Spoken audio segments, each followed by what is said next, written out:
Assalamualaikum warahmatullahi wabarakatuh. Perkenalkan, nama saya Maya Destari dengan NPM 205060013 dari kelas 5A Pendidikan Guru Sekolah Dasar Universitas Pasundan. Di sini saya akan menampilkan sebuah video pembelajaran konstruktivistik dan behavioristik di sekolah dasar baik kelas bawah maupun kelas atas. Selamat menyaksikan.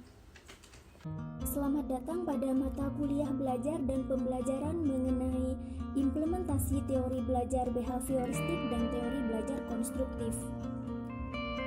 Perkenalkan, kami dari kelompok 1 Offering C2 beranggotakan 4 orang.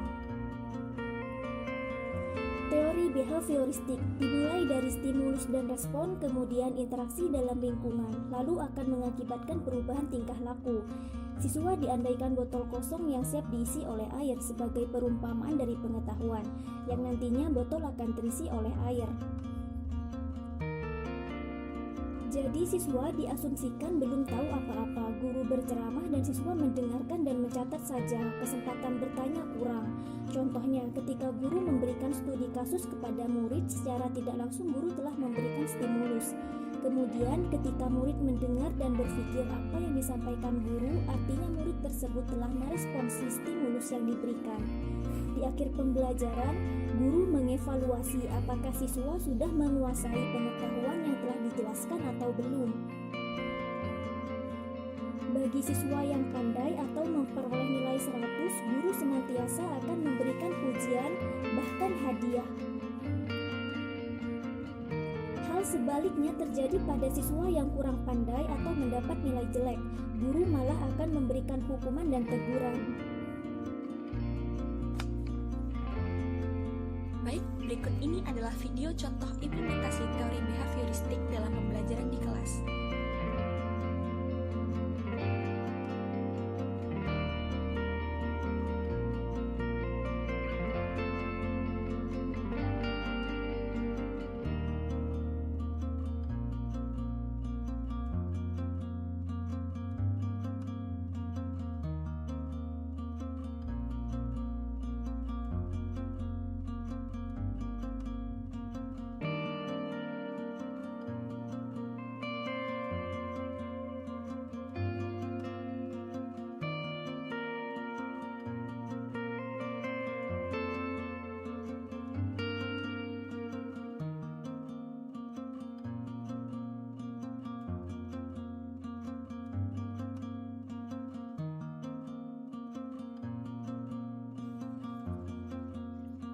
Video tersebut merupakan implementasi teori behavioristik karena ditandai dengan adanya budaya guru menjelaskan, siswa mencatat.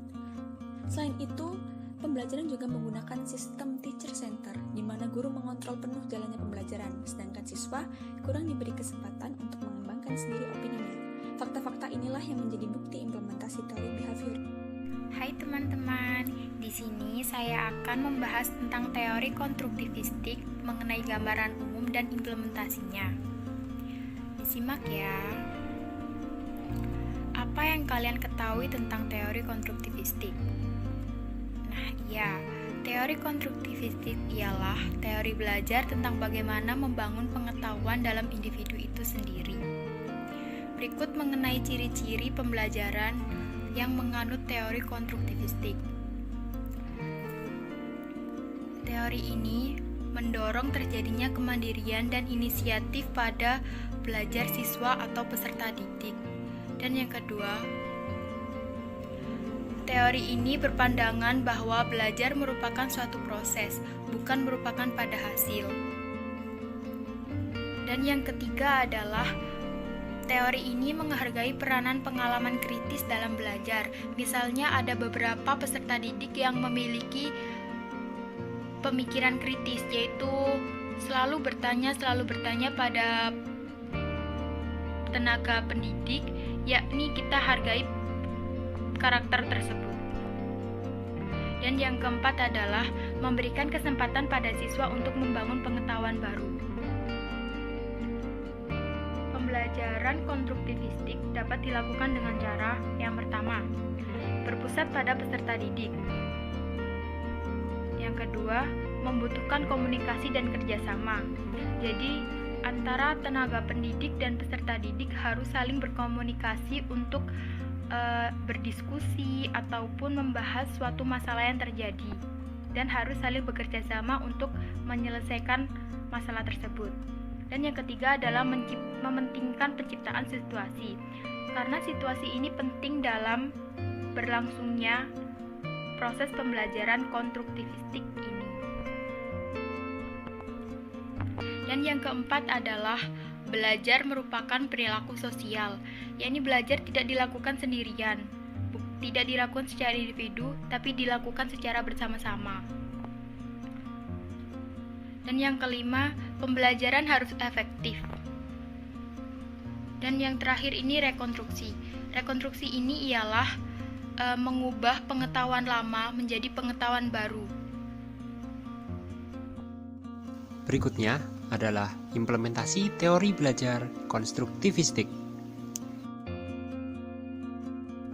Berikut adalah video implementasi teori belajar konstruktivistik. Bisa hitung-hitungan? Bisa. Piro? Jajal. 2 tambah 2 piro? 4. 3 tambah 3? Karo. Jajal. Iki berapa? 1, Iki? 2, Iki? 1,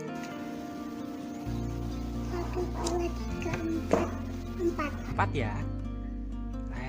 Iki piro? Iki piro? 2, 3. Nah, 3 tambah 3 berarti iki tambah iki. 2, 4, 5, 6. Nah, berarti 3 tambah 3? 6. Nah, pinter. Tepuk tangan. Anak mula-mula tidak tahu hasil penjumlahan 3 tambah 3. Namun berbekal pada kemampuannya, yaitu mampu menghitung kuantitas suatu barang secara mandiri dan dengan arahan sedikit dari orang lain, maka si anak akan mampu melakukan penjumlahan secara mandiri. Sekian, terima kasih, dan jangan lupa like-nya.